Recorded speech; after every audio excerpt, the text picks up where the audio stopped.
Walang ginawa kundi mag-picture-picture. Si Angela yan. Ito ang kagandahan ng Anawangin.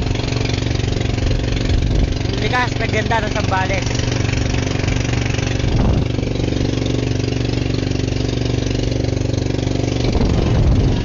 Kuya. Ayan, yan ang aming driver.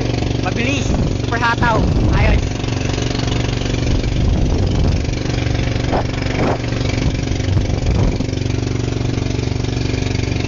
Meron sila pillar, oh.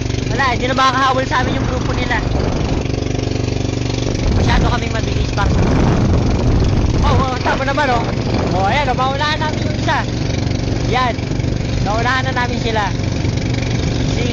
Masyado kaming mabilis.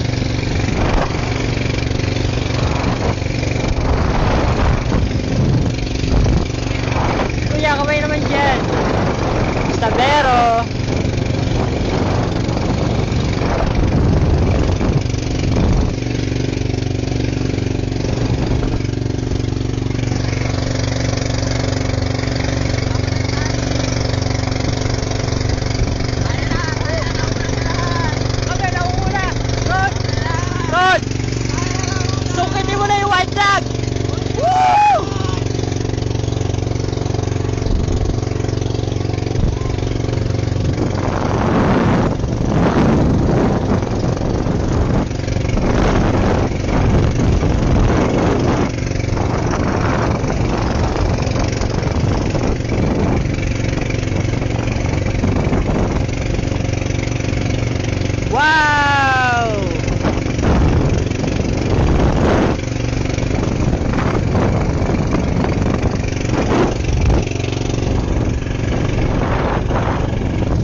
May import kami.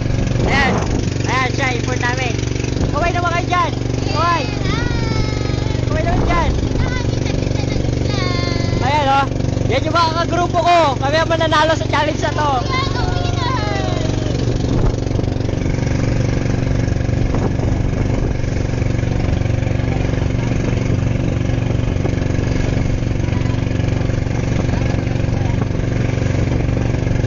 Medyo malayo rin yung biniyahe namin. Tutunusin, matulo na nga ito eh.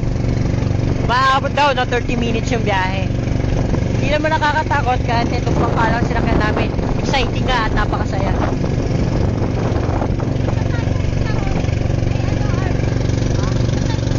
Pabalik tayo ng Johnson.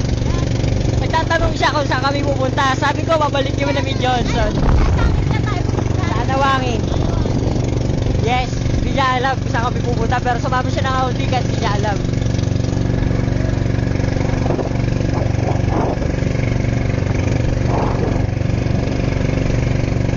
Wala man lang ako nakikita tumatalo na dolphin or isda dito.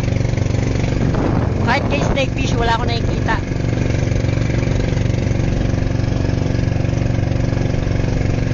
Masyado kami mabilis. Nauunahan namin ang ibang bangka. Ito pinakamabilis kasi pabalik na siya eh. Malamang kanina pa siya nandito.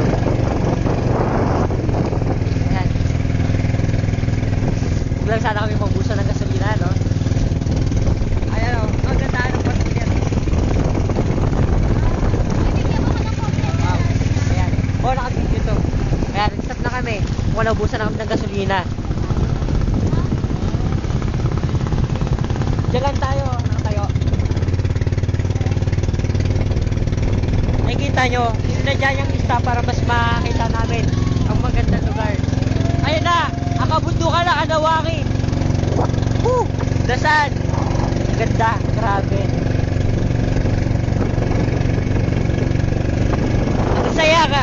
Ngayon lang kami makakapag-relax sa dami ng ginagawa namin. Workload, mga ganun. Anti-stress talaga, pare. Ano masasabi nyo? Ikaw, ano masasabi mo? Anti-stress talaga. Labit daw. Yung grupo namin ang nanalo. Wala kami. Marami na namin bawakan ng bandila.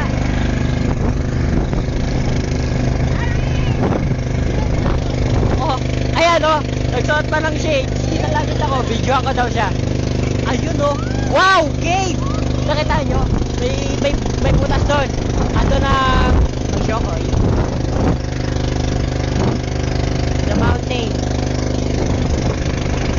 Ayun o, nakikita nyo na yung white flag. Yan yung susungkitin namin para manalo at mauwi ang isang piso. Pin lang ha. Hindi mahalaga ang prize. Ang mahalaga yung kakaisa namin na kami ang nanalo. Grabe ang ganda niya.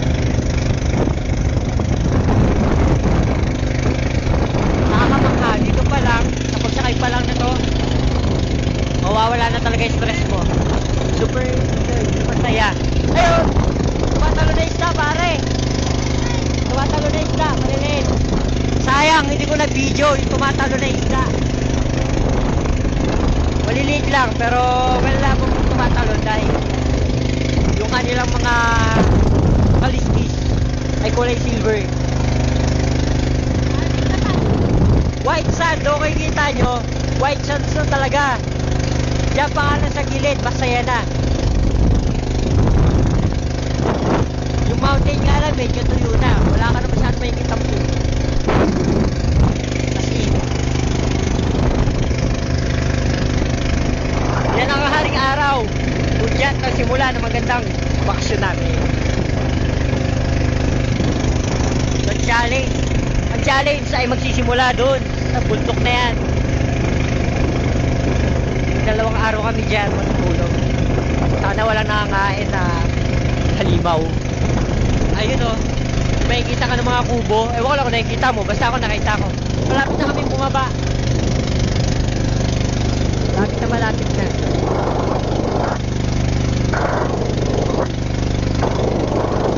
Pero iba may mga cottage din pala rito. Well, kami tent lang ang gamit namin. Pare, nawala yung gutom natin. Tayo na ang nanalo. Kami po nanalo. Kami na.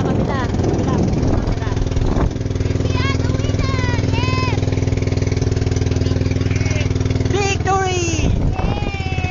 Victory! Yeah! Victory is ours! Woo! Yeah, boy!